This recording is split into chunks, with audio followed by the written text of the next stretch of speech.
बघा आता दिसते का सगळ्यांना स्क्रीन? ओके. हा. तर मोमेंट ऑफ इनर्शिया आपण शिकणार आहे. याच्या अगोदर तुम्हाला मी काहीतरी हे करायला सांगितलं होतं, की तुम्ही शिकून या, म्हणजे ते तुम्हाला अभ्यास करायला सांगितलं होता मी. थोडस वाचून यायला सांगितलं होतं. कोणी सांगू शकतं काय सांगितलं होतं? आणि तुम्हाला एक हे पण दिली होती, पीडीएफ पण नोट फॉर्म्युले ते पाठ करायला. ते जर पाठ झाले असतील तर तुम्हाला आजचं लेक्चर समजणार आहे, किंवा ती कालची कन्सेप्ट तुम्ही जर बघितली असेल तर. त्याच्यामध्ये सेंट्रॉइड म्हणून तुम्हाला मी सांगितलं होतं, एक थोडंसं रीड करून या. त्याच्याबद्दल तुम्हाला मी थोडंसं हे पण दिलं होतं, थिअरीचे जे फॉर्म्युलेज पण थोडेफार दिले होते. सेंट्रॉइड ठीक आहे, हा. Centroid, okay. हा, ते स्ट्रेस स्ट्रेनचा पार्ट होता तो. त्याच्यावरती क्वेश्चन आलेला आहे, त्यामुळे मी तुम्हाला ते दिलं. तेवढं राहिलं होतं आपलं ते रिलेशन त्यांच्यामधलं घ्यायचं. त्याच्यावरती पण तुम्हाला ते नोट्स त्याच्यासाठी तुम्हाला ते मी रिलेशन त्याचं दिलं होतं. त्याच्यावरती एक क्वेश्चन विचारलेला होता. हा, ठीक आहे. सेंट्रॉइड सांगितलं होतं मी तुम्हाला, सेंट्रॉइड करून या म्हणून. ज्यांनी केलं नसेल त्यांनी आता नंतर करा. आज आपल्याला मुवमेंट ऑफ इनर्शिया शिकायचंय. मुवमेंट ऑफ इनर्शिया म्हणजे काय? आता इथं मुवमेंटचा अर्थ काय म्हणजे काय, काहीतरी ऍक्शन होणे किंवा मुवमेंट होणे नाही, तर मेजरमेंट करणे. ओके. कशाचे मेजरमेंट आहे? इनर्शिया. इनर्शिया म्हणजेच किंवा आपण त्याला एरिया, व्हॉल्यूम किंवा मास म्हणतो. ओके.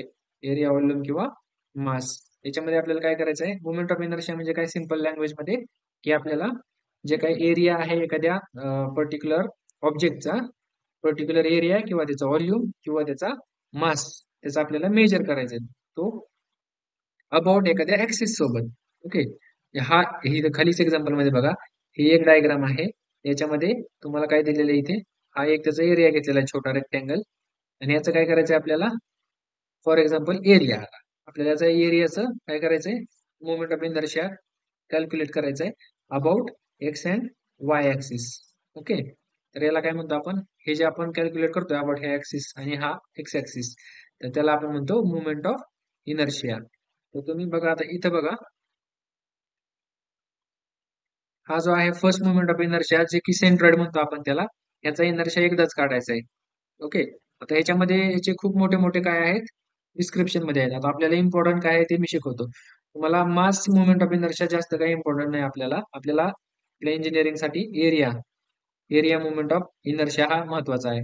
तर तो बघा इथे खाली. जर आता याला सेकंड मुवमेंट ऑफ इनर्शिया पण आपण म्हणतो.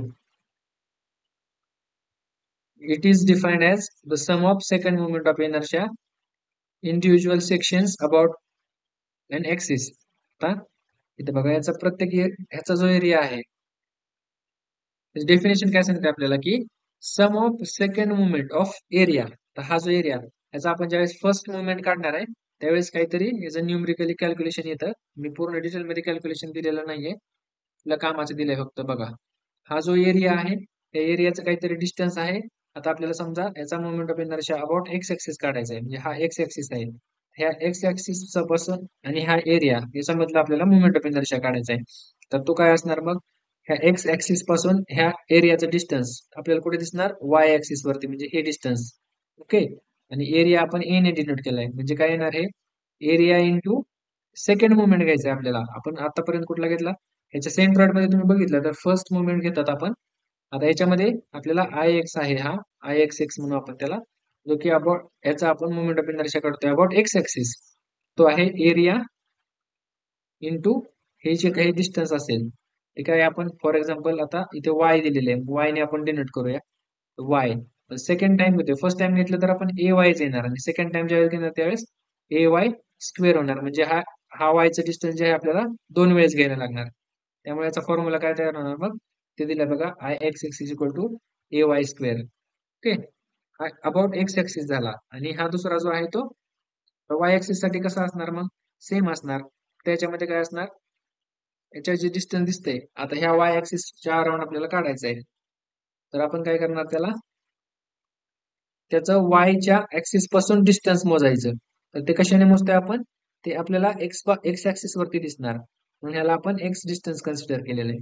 म्हणून याचा फॉर्म्युला आय वाय वाय किंवा आय वाय, एरिया आपण सेकंड घेतो, तो काय येणार? ए एक्स स्क्वेअर. हे झाले याचे सेकंड मोमेंट ऑफ इनर्शियाचे फॉर्म्युले. ठीक आहे, हे लक्षात ठेवायचे. याच्यानंतर आपल्याला काय दिलेलं जातं बघा. तर हा मास मुवमेंट ऑफ इनर्शिया. तर मास मुवमेंट ऑफ इनर्शिया कशाला म्हणायचं बघा, rotation of mass around axis. म्हणजे कुठलाही पर्टिक्युलर ऍक्सिस आहे, हा इथं आपण x x axis x x axis हा कन्सिडर केलाय, आणि हा आपला मास आहे एवढा. आपण एखाद्या ऑब्जेक्ट आहे त्याचा मास, हा ऑब्जेक्ट असा तुम्ही कसंही कन्सिडर करू शकता. ओके, कुठल्याही शेपचा, त्याच्यातला आपण एवढा एरिया घेतलाय, त्याचा एवढा मास घेतलाय. ओके, एवढासा त्याचा मास घेतलाय, आणि हे मास ह्या ऍक्सिसच्या भोवती त्याचं जे काही रोटेशन आहे, हा असा फिरणार आहे किंवा हा इकडून फिरेल. ओके, या ऍक्सिसच्या अराउंड फिरणार आहे तो. मग त्याचं जे काही आपल्याला कॅल्क्युलेशन आहे, त्याला आपण काय म्हणतो, त्या मास मुवमेंटला मास मुवमेंट ऑफ इनर्शिया म्हणतो. हा जो ऍक्सिस त्याच्या अराउंड हा मास रोटेट करतो, त्याला म्हणतो आपण मास मुवमेंट ऑफ इनर्शिया. त्याच्यासाठी एक फॉर्म्युला लक्षात ठेवायचा आहे, आय एक्स एक्सिस किंवा I y y M R square. Okay, हा महत्वाचा फॉर्म्युला आहे. कुठला आहे? M R square. एम म्हणजे काय आहे ते इथे ह्या ऑब्जेक्टचं मास लिहून घ्या. एम काय आहे? मास, ऑब्जेक्टचं दिलेलं ऑब्जेक्टचं मास आहे. आणि आर काय आहे? आर हे त्याच्यापासूनचं, आर हे ऍक्सिस पासूनचं त्या मासचं डिस्टन्स किती आहे ते आहे आर. ओके, डिस्टन्स, ऍक्सिस पासूनचं त्याचं डिस्टन्स किती आहे. याच्यानंतर बघा, आता मोमेंट ऑफ इनर्शियाचे जे फॉर्म्युले आहेत, सेम याचे फॉर्म्युले कशासारखे आहेत, आपल्या सेंट्रॉइड सारखे. जर तुम्ही बघितले असतील सेंट्रॉइडचे फॉर्म्युले, त्याच्यामध्ये पण हेच आहे. आतापर्यंत मी बघितले सगळे क्वेश्चन पेपर, याच्यामध्ये आपल्याला मोमेंट ऑफ इनर्शियावरती क्वेश्चन कसा आहे माहिती आहे का? सिंपल क्वेश्चन आहे, खूप सिंपल. क्वेश्चन मध्ये विचारले, सांगा सेमी सर्कल आहे. ओके, सेमी सर्कलचा मुवमेंट ऑफ इनर्शियाचा फॉर्म्युला खालीलपैकी कुठला आहे? त्याला चार ऑप्शन दिलेत, हे असे चार फॉर्म्युले दिलेत एडेवाकडे करून, आणि आपल्याला त्याचा आन्सर विचारले. याच्या बाहेरचं तुम्हाला मोमेंट ऑफ इनर्शिया टॉपिक वरती काही विचारलेलं नाहीये आजपर्यंतच्या आरटीओच्या एक्झामला. याच्यामध्ये तुम्ही जर बघितलं, हा आहे रेक्टँग्युलर शेप, याच्यामध्ये हा वरती वाय ऍक्सिस आहे, इकडे एक्स ऍक्सिस आहे. आणि हे आपण इथं काय केलंय, याला आपण बीडी क्यूब म्हणतात, कोणी बी एच क्यूब म्हणतात. आता याला आपण हाईट कन्सिडर केली. ओके, ते बी आणि डी मध्ये कन्फ्युज नको व्हायला म्हणून ते आपण एच कन्सिडर केलंय. आणि बी काही, बी कशाला म्हणतात, ही त्याची ब्रीड झाली म्हणून आपण याला बी कन्सिडर केलंय. हा कॅल्क्युलेशन करताना बघितलं आपण, याचा सेंट्रॉइड काढायचा आहे तुम्हाला अगोदर. आला परत मोमेंट ऑफ इनर्शिया, त्याच्यासाठी सांगितलं होतं सेंट्रॉइड करून या. तर इथे सेंट्रॉइड काढायचं आहे आपल्याला. तर कसा काढणार सेंट्रॉइड तुम्ही? सिंपल आहे, याच्यामधून याच्या सेंट्रॉइडल ऍक्सिस म्हणजे सेंटर मधून जाणारे जे ऍक्सिस आहेत दोन, ते ड्रॉ करायचे, आणि जे जिथं सेंटरला हे करतात, एक पॉइंट भेटतो आपल्याला, त्याला आपण म्हणतो सेंट्रॉइड. ओके, इथे याचा सेंट्रॉइड हा आहे. तर इथं तुम्ही बघितलं, आता ह्याच्या अराउंड आपल्याला मोमेंट ऑफ इनर्शिया कॅल्क्युलेट करायचा आहे. तर आपला एक्स ऍक्सिस कुठला आहे? हा असा हॉरिझॉन्टल एक्स ऍक्सिस असणार आहे, बरोबर. हा एक्स ऍक्सिस झाला. तर मग आपल्याला आता याच्यात कसं कॅल्क्युलेट करायचं बघा. आपल्या याच्यासाठी formula B H cube by बार आहे. आपण आता बघितलं होतं वरती की काय होतं इथे, एक मिनिट, इथं बघितलं होतं ह्या डायग्राम मध्ये. ओके, ह्या एरियाचं डिस्टन्स इंटू, कॅल्क्युलेट करताना x axis, about x axis calculate करायचं, तर आपण डिस्टन्स कशाचं काढतो? वाय ऍक्सिसचं, बरोबर. तर आपल्याला इथे आता सेंट्रॉइड दिलाय, म्हणजे एकदम सेंटरचं डिस्टन्स काढायचंय. तर तुम्ही इथं बघितलं तर सेंटर पासूनच आता x axis, about x axis distance, आता हे हा एक्स ऍक्सिस आहे आपला, बरोबर. तर याच्यासाठी आपल्याला मोमेंट ऑफ इनर्शिया काढायचा आहे. तर तुम्ही ह्या ऍक्सिस वरती बघितलं तर हा पूर्ण ह्याचा भाग येतो. ओके, आणि बी एच स्क्वेअर आहे, हा ठीक आहे. आणि हा जो आहे तो अबाउट एक्स ऍक्सिस, हा पूर्ण एच येत नाही, तो येतो एच बाय टू. ओके, आता हे झालं, मी आता हे सांगितलेलं तुम्हाला, हा जो बी चा पार्ट आहे तो इक्वेशन वन. याच्यानंतर अजून याचं काय करायचंय, फर्स्ट मुवमेंट काढायचा अगोदर. काय काढायचा? First movement of inertia. त्याच्यानंतर सेकंड मुवमेंट ऑफ इनर्शिया काढणार, त्यावेळेस काय येणार परत, मग बी एच स्क्वेअर येणार, जसं आपण आता बघितलं, बी एच स्क्वेअर येणार. मग त्यानंतर ह्याच्यामध्ये याचं डेरिव्हेशन डेरिव्हेशन काढायचं, डेरिव्हेटिव्ह, आणि त्यानंतर त्याचं इंटिग्रेशन, इंटिग्रेशन सिम्बॉल असं असतं. हे एवढे कॅल्क्युलेशन केल्याच्या नंतर तुमचा हा फॉर्म्युला तुम्हाला मिळतो अबाउट एक्स एक्स ऍक्सिस साठी. ओके, तुम्हाला जर याचं कॅल्क्युलेशन तुम्हाला रेफरन्ससाठी पाहिजे असेल, ह्याच्या पण मी नोट्स तुम्हाला ग्रुपवरती टाकून देतो, ठीक आहे. पण ते काही गरजेचं वाटत नाहीये मला, असा कुठेही आपल्याला एक्सप्लेनेशनचा क्वेश्चन विचारलेला नाही.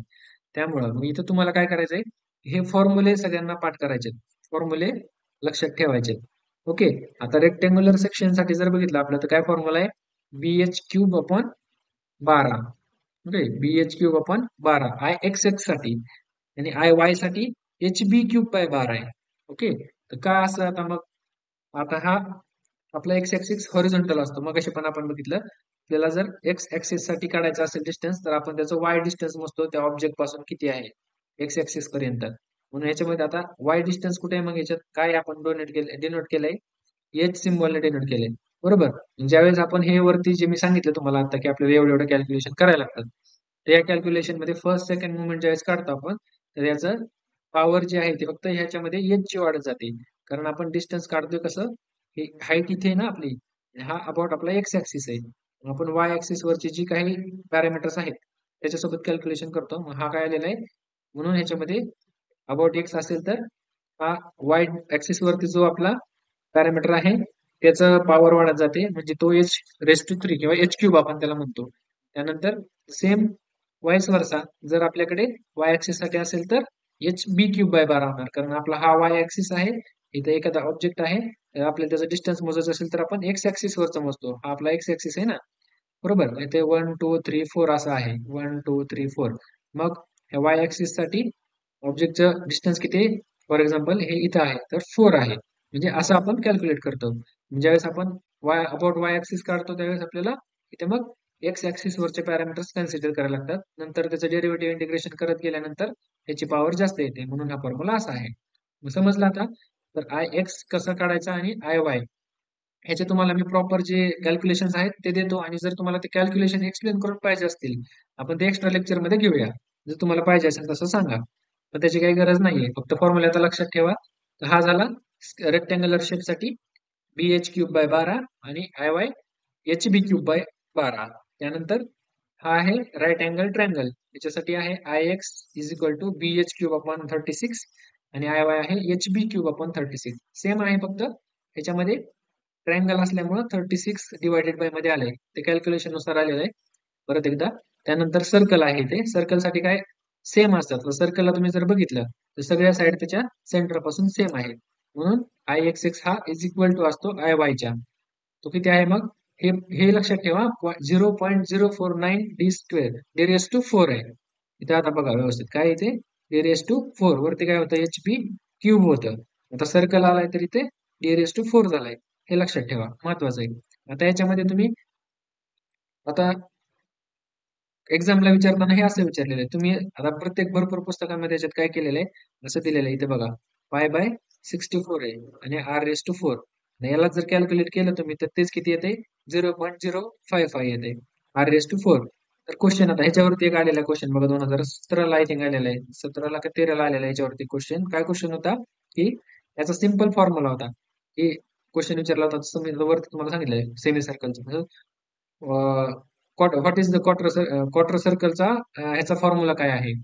मोमेंट ऑफ इनर्शियाचा फॉर्म्युला खालीलपैकी कुठला आहे? ओके. मग असे आपल्याला 4 ऑप्शन दिले, जिथं सेम दिलेला आहे आर एस टू 4 दिले, 0.55 दिले आर एस टू 4, त्यानंतर 0.23 दिले, म्हणजे वेगवेगळे आपल्याला आन्सर दिलेत. त्याच्यामधून आपल्याला हे तिथं 0.055 दिलेलं आहे. ओके.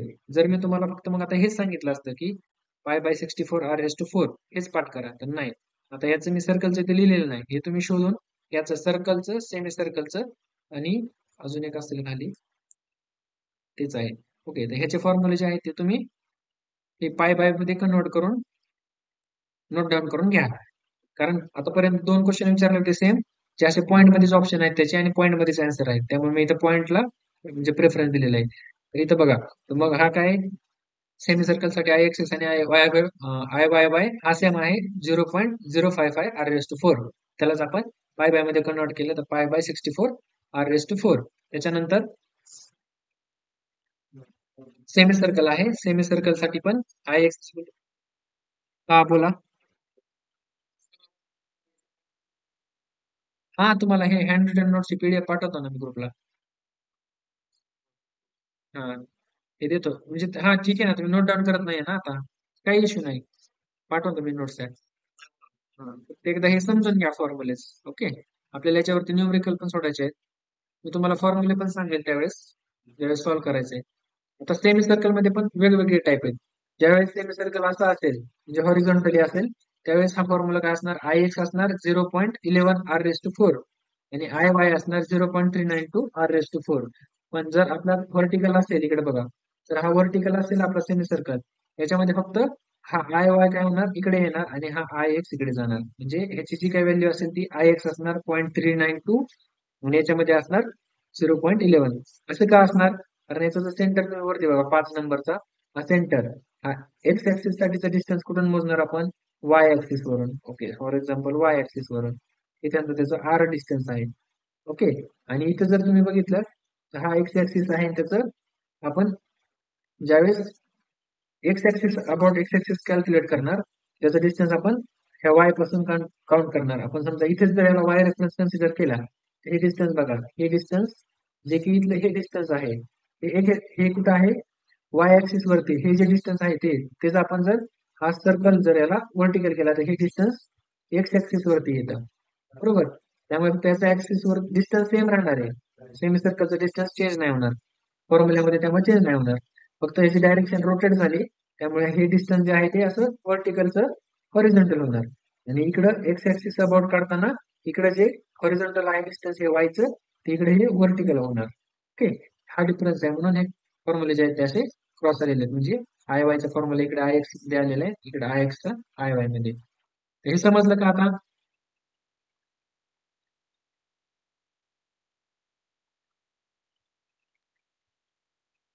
ओके, सांगा कोणीतरी एक जण समजलंय म्हणून, नाही समजलं तर नाही सांगा.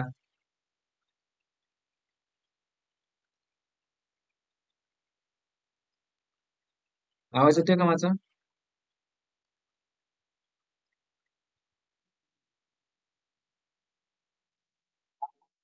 ओके, ठीक आहे, चला.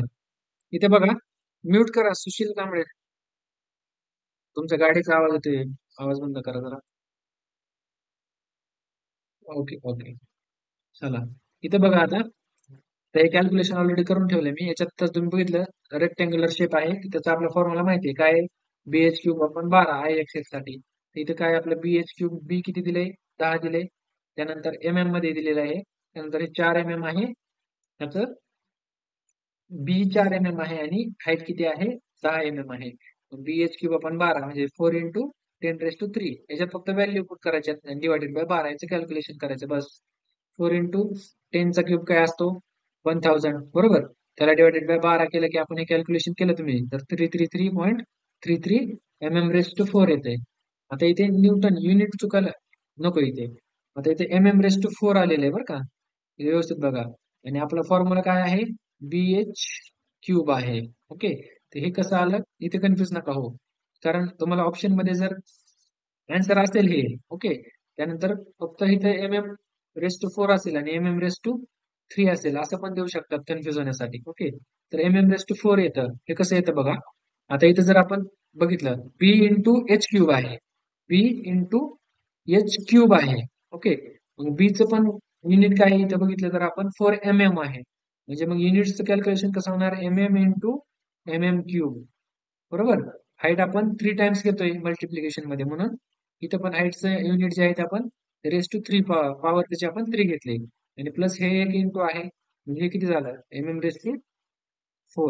हे असं कॅल्क्युलेशन झाल्यानंतर ह्याचं जे युनिट आहे ते mm⁻⁴ आहे, हे पण लक्षात ठेवा. हे बाकीचे कॅल्क्युलेशन तुम्ही करून घ्या. त्याच्यानंतर सेम आय वाय वायचा फॉर्म्युला घ्यायचा आहे, एच बी क्यूब अपॉन 12, त्याच्यामध्ये व्हॅल्यूज ठेवायच्या आणि कॅल्क्युलेशन करायचं, ते येतं 53.33 mm⁻⁴. ह्याच्यानंतर राईट अँगल ट्रँगल आहे. आता हा याच्यामध्ये मगाशी आपण बघितलं फक्त राईट अँगल ट्रँगलचा फॉर्म्युला. ओके, आता याच्यामध्ये आपण आयसोस्केल ट्रँगल जो आहे म्हणजे जो की त्याच्या दोन्ही साईड, तिन्ही साईड त्याच्या काय असतात, सेम असतात. ओके, त्याचं पण बघा तुम्ही फॉर्म्युला खाली दिलेला आहे, मी ते नोट डाऊन करून घ्या, नाही ते नोट्स तर देणारच आहे तुम्हाला. तर राईट अँगल ट्रँगल साठी फॉर्म्युला आपण बघितला, BH cube upon 36. Okay, BH cube upon 36. तर आय वाय वाय साठी पण ह्याच्या राईट अँगल ट्रँगलचा काय फॉर्म्युला आहे, एच बी क्यूब अपॉन 36. फक्त आयसोस्केल मध्ये डिफरन्स कुठे, आय एक्स एक्स तिथं सेम आहे, बी एच क्यूब अपॉन 36, फक्त चेंज कुठे याच्यामध्ये, एच बी क्यूब अपॉन 48 आहे इथे आयसोस्केल ट्रँगल साठी. हा एक चेंज आहे, याच्यावरती पण क्वेश्चन विचारू शकतात. आपल्याला हे बेसिक बेसिक वरतीच प्रश्न येणार आहेत. त्याच्यामध्ये जास्त तुम्हाला थेरम आला कसा, त्याचं कॅल्क्युलेशन कसं, त्याचं कॅल्क्युलेशन विचारणार नाही. याच्या आधी तर बघितलं मुवमेंट ऑफ इनर्शिया, तर खूप एकदम सिंपल क्वेश्चन आहे. फक्त हे फॉर्म्युले परफेक्ट पाठ करा. याच्या बाहेरचा कुठलाही क्वेश्चन आतापर्यंत त्यांनी विचारलेला नाही. त्याच्यानंतर बस सिंपल ह्या फॉर्म्युल्यामध्ये काय करायचं, व्हॅल्यू पुट करायचे. त्याचा आन्सर येतं 24. आता हे बघा, हे किती आहे आपले 4 आहे, हाईट आहे 6. ओके, 4 इंटू 6, 6 क्यूब केला आहे 216 येत आहे, इंटू 4 864 डिवायडेड बाय 36, आन्सर येतं 24. तुम्ही कॅल्क्युलेट करून पण बघा, हे तुम्हाला मी पाठवतो. त्याच्यानंतर त्याच्यातले दोन इम्पॉर्टंट थेरम आहे. आतापर्यंत आपण बघितलं की सेंट्रॉइड अगोदर आपण त्याचा कॅल्क्युलेट केला होता. ओके, सेंट्रॉइड कॅल्क्युलेट केला होता. पण आता आपल्याला सांगितलं होतं की अबाउट सेंट्रॉइडल ऍक्सिस साठी. ओके, आतापर्यंत आपले कॅल्क्युलेशन कसे होते, आपल्याला हा ऑब्जेक्ट दिलाय आणि त्याच्या सेंटर मधून जे हा एक्स एक्स ऍक्सिस गेलाय आणि हा जो वाय वाय गेलेला आहे, त्याच्यासाठी आपण कॅल्क्युलेशन केलं आताचे फॉर्म्युले. पण जर आपल्याला आता हा दिला, आपल्याला ऍक्सिस असा दिलाय, आपल्या मुवमेंट ऑफ इनर्शियाची डेफिनेशन काय आपली, की कुठलाही एरिया असेल, मास असेल, व्हॉल्यूम असेल, त्याचं ह्या कुठल्याही दिलेल्या ऍक्सिस सोबतचं त्याचं काय मेजरमेंट आहे, म्हणजेच काय आपण मोमेंट ऑफ इनर्शिया म्हणतो. मग आता आतापर्यंत आपले हे सेंट्रल ऍक्सिस होते. ओके, पण जर तुम्हाला सांगितलं आता याचं कॅल्क्युलेट करा moment of inertia about given axis x x, हा एक्स एक्स ऍक्सिस नाही आहे आपला. ओके, हा आहे. अबाउट ह्या ऍक्सिसचं तुम्हाला कॅल्क्युलेशन करायचे. याच्यासाठी कसं करणार कॅल्क्युलेशन, याच्यासाठी यांचे दोन थेरम आहेत. हे थेरम फक्त इम्पॉर्टंट आहेत, तुम्हाला कॅल्क्युलेशन कोणी विचारणार नाही. ते थेरम काय ते समजून घ्या. काय, परपेंडिक्युलर ऍक्सिस थेरम आहे. काय, moment of inertia about an axis perpendicular to its plane, it is equal to the sum of moment of inertia two mutually perpendicular axes passing through the same point or a line on the same plane. बघा म्हणजेच काय आहे, की आता इथं आपण जर बघितले या ठिकाणी, तर हा आपला एक्स ऍक्सिस आहे, हा आहे वाय ऍक्सिस. ओके, रेग्युलर, आणि हे डायग्राम आहे, हे त्याचा मास घेतलाय आपण किंवा त्याचा एरिया घेतलाय. तर ह्याचं वाय ऍक्सिसचं जे डिस्टन्स आहे इथपर्यंत ते आहे एक्स, आणि एक्स ऍक्सिस पासूनचं जे ह्या ऑब्जेक्टचं डिस्टन्स आहे ते वाय. हे आपल्याला 2D डायग्राम आहे, हे सिम्पली दिसतंय इथे. पण याच्यामध्ये अजून एक तिसरा ऍक्सिस आहे, तो त्या पॉइंटला असा परपेंडिक्युलर असणार आहे समोर. ओके, मी तुम्हाला दिसण्यासाठी काढलाय, पण हा असा इकडे असणार आहे. पण हा 3D मध्ये जर तुम्ही इमेजिन केला, तर हा हा 90 डिग्री अँगल असणार आहे, हा 90 असणार आहे, आणि हा 90 डिग्री असणार आहे. ओके, हा आहे आपला झेड अँगल. यांनी हे सांगितलंय की ह्या ज्या प्लेन वरती तुमचा ऑब्जेक्ट आहे, ह्या प्लेनच्या ऍक्सिसला जो परपेंडिक्युलर दुसरा तिसरा ऍक्सिस आहे, जो की आपला इथे झेड ऍक्सिस आहे, त्याचा मोमेंट ऑफ इनर्शिया म्हणजे आय झेड झेड हा कसा असणार, इक्वल टू असणार आहे उरलेल्या दोन म्युच्युअली परपेंडिक्युलर, म्हणजे हे एकमेकांना पण परपेंडिक्युलर आहेत आणि ह्या ऍक्सिसलाही परपेंडिक्युलर आहेत. ह्यांच्या मोमेंट ऑफ इनर्शियाची जी बेरीज असणार आहे, त्या बेरीजच्या बरोबर हा तुमच्या परपेंडिक्युलर प्लेनचा ऍक्सिस असणार आहे. ओके, जो आहे की I x x plus I y Y आपण त्याला म्हणू. समजलं का, त्याला काय म्हणतो आपण, परपेंडिक्युलर ऍक्सिस थेरम. म्हणजे समजा आपल्याला एखादा ऍक्सिस त्यांनी परपेंडिक्युलर दिलाय, सेंटर मधून दिलेला नाहीये. ओके, म्हणजे आता इथं जर बघितलं तुम्ही, आता मी हा जो क्वेश्चन तुम्हाला इथे विचारला होता की आपला ऍक्सिस कुठे इकडे खाली आहे, तर तुम्ही याचं कसं काढणार. तुम्ही ह्या वाय ऍक्सिसचा तुम्हाला मोमेंट ऑफ इनर्शिया माहिती आहे, बरोबर. ह्या दोन ऍक्सिसला झेड ऍक्सिस असा कुठेतरी वरती परपेंडिक्युलर आलाय, तर तुम्ही ह्या वायचा मोमेंट ऑफ इनर्शिया काढू शकता, एक्सचा काढू शकता. त्यांची ऍडिशन झाली की आपला जो काय येणार आहे तो झेड ऍक्सिसचा मोमेंट ऑफ इनर्शिया येणार आहे.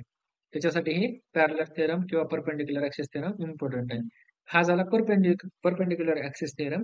आता बघा इथं पॅरलल ऍक्सिस थेरम.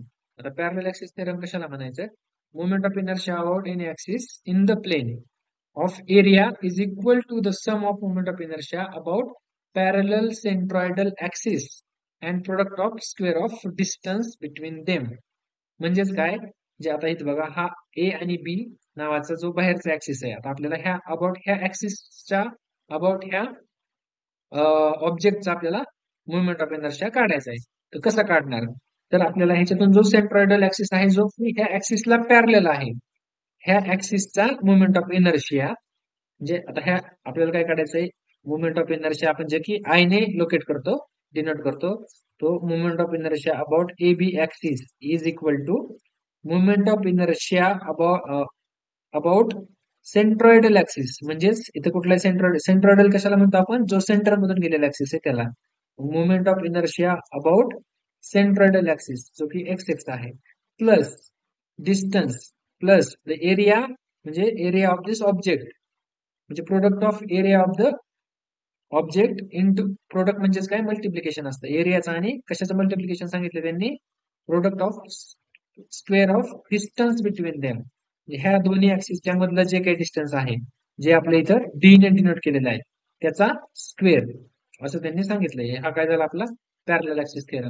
म्हणजे ज्यावेळेस आपल्याला हे आता हे डिस्टन्स दिलेलं असतं आणि हा सेंटर ऍक्सिस माहिती आहे आपल्याला आणि ह्या ऍक्सिस पासून त्याचा मोमेंट ऑफ इनर्शिया या ऑब्जेक्टचा कसा काढायचा आपण या वरच्या फॉर्म्युल्याने काढू शकतो. पण आपल्याला हा जो ऍक्सिस आहे तो कुठं दिलेला आहे, एकदम दूर दिलेला आहे.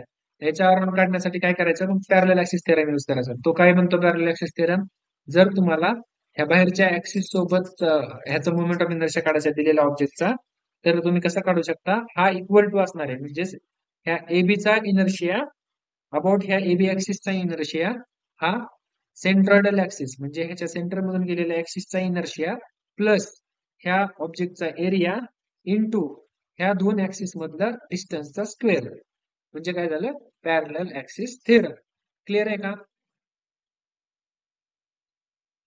समजतंय का? ओके. तर हे मुवमेंट ऑफ इनर्शिया बद्दल सर्वात महत्वाचे पॉईंट होते आणि याच्यावरतीच आतापर्यंत क्वेश्चन आलेले होते. पीवायक्यू मध्ये जर एखादी नवीन कन्सेप्ट आली असेल तर आपण ज्यावेळेस पीवायक्यू घेणार त्या क्वेश्चनच्या खालीच त्याचं एक्सप्लेनेशन तिथे असणार तुम्हाला आणि त्याच्याबद्दलचे जे काही एक्स्ट्रा पॉइंट्स असतील ते पण तिथे असणार. याच्यामध्ये मी मगाशी सहज बघत होतो, एक क्वेश्चन विचारलेला आहे बघा, मुवमेंट ऑफ इनर्शियाचाच तुम्हाला सांगितलं पण वाटतं मी ते, हा हा क्वार्टर सर्कलचा एक सांगितला, त्याच्यानंतर अजून एक क्वेश्चन आहे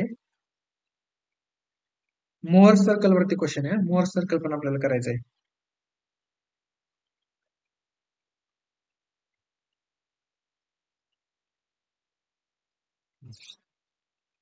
चला एक शेवटचा क्वेश्चन घेऊ आणि आजचं लेक्चर संपूया.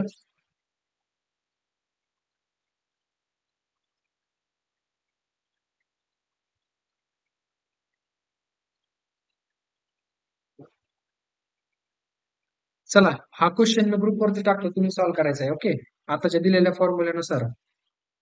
ठीक आहे, सोपा आहे क्वेश्चन, जास्त अवघड नाहीये. चला मीटिंग एंड करतो मी. कोणाला काही डाऊट्स आहे का याच्याबद्दल? जो क्वेश्चन देईल तो सगळे सॉल्व्ह करून तुम्ही टेलिग्राम चॅनलला तुम्हाला ऍक्सेस आहे मेसेज करायचा, तिथे तुम्ही मेसेज करायचे सगळ्यांचं आन्सर तिथे. ओके.